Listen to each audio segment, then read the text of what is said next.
Panoorin nyo kung paano ni Yaya at ninakaw ni Mama Fiona yung Junakis niya at isinama doon sa may tubuhan.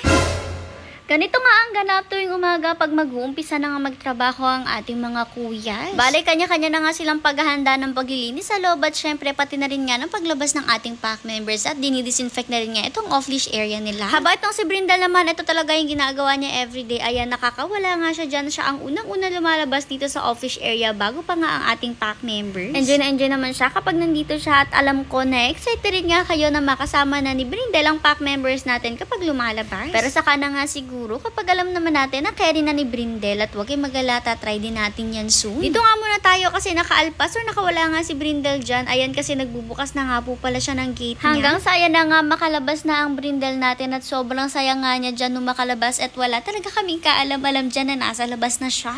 Parang medyo nagulat nga rin siya na nakalabas siya kaya ayan dahan-dahan pa talaga dyan. May pa-sneaky effect pa siya dyan. Ang loko naman syempre hindi talaga siya dumiretso agad dun sa may hagdan. Kinulit-kulit niya nga muna iba nating pack members. Puntahan niya pa nga lahat sila. Alam niyo yun, parang kinukulit-kulit niya. Tapos niyayaya rin nga niya na lumabas. Tingnan niyo naman ang kalokohan ginawa niya dito kay Kimbo. Ayan, tingnan niyo, magmamano si Kimbo sa kanya. O diba, ninang pala ni Kimbo itong si Brindle. Loko kasi yung si Brindle, kinakalawit niya talaga nga yung si Kimbo kasi nga niyayaya niyan lumabas. Pero syempre hindi naman makakalabas yung mga yan kasi nakakulong. Isip siguro ni Brindle kapag niyaya niya sasama sa kanya yung mga yan o makakapagbukas din ng pinto yung mga yan. Tingnan nyo nga, pumunta na siya dito sa may hagdan pero sarado nga yung pinaka-gate dito sa second floor. O diba sabi ko sa inyo, malaking bagay talaga na may gate nga dito sa taas. Nung mapansin niya naman na sarado yan, ay nakikiramdam lang siya sa baba kasi nga andyan kami dyan at naririnig niya siguro yung usap-usapan namin dyan. Dahil naman hindi siya makababa, pauli-uli nga lang siya dito patingin-tingin sa iba nating pack members.